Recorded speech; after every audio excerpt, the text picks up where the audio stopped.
سندھ بھر میں حالیہ طوفانی برسات اور سیلابی صورتحال کے بعد متعدد امراض میں اضافہ ہو گیا ہے۔ امراض میں اضافے کے بعد لیاقت یونیورسٹی اسپتال حیدرآباد اور جامشورو کی انتظامیہ نے ہنگامی اقدامات کر لیے تھے۔ ضلع جامشورو اور دادو میں سیلاب کی تباہ کاریوں کے بعد متاثرین کی بڑی تعداد جامشورو میں موجود ہے اور ان کو طبی امداد کی فراہمی کے لیے لیاقت یونیورسٹی اسپتال جامشورو کی OPD اور شعبہ حادثات میں خاص انتظامات کیے گئے ہیں اور وہاں مریضوں کی تعداد میں 4 گنا اضافہ ہو گیا ہے۔ سیلاب متاثرہ مریضوں کو طبی امداد کی بروقت فراہمی کے لیے لیاقت یونیورسٹی اسپتال حیدرآباد اور جامشورو کے medical superintendent doctor Abdul Hafeez Abro, Liaquat university اسپتال حیدرآباد اور جامشورو کے ڈائریکٹر ایڈمن عبدالستار جتوئی کی ہدایت پر اسپتال میں ڈاکٹرز اور عملے کی تعداد میں اضافہ کیا گیا ہے، جبکہ ڈاکٹرز اور عملے کو ہدایات جاری کی گئی ہیں کہ مریضوں کو تمام تر سہولیات فراہم کی جائیں۔ اس موقع پر لیاقت یونیورسٹی اسپتال جامشورو کے AMH جنرل ڈاکٹر نیاز ببر کا کہنا تھا کہ 4 گنا زیادہ OPD بڑھ گئی ہے اور OPD میں کافی رش ہے۔ اس کے لیے ہم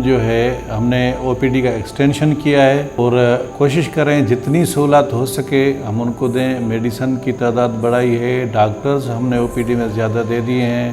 فیمیل ڈاکٹرز زیادہ دیے ہیں اور اسپیشلی گائنی کے لیے وہ پریگننٹ لیڈیز آئی ہیں ان کے لیے بھی کیئر کی جا رہی ہے اور ساتھ ساتھ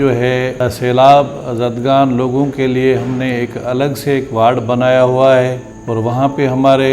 تجربے کار ڈاکٹرز اور عملہ ڈپوٹ کیا گیا ہے۔ تو کوشش کر رہے ہیں کہ جتنا ہو سکتا ہے ہمارے چیف منسٹر صاحب کے احکامات پہ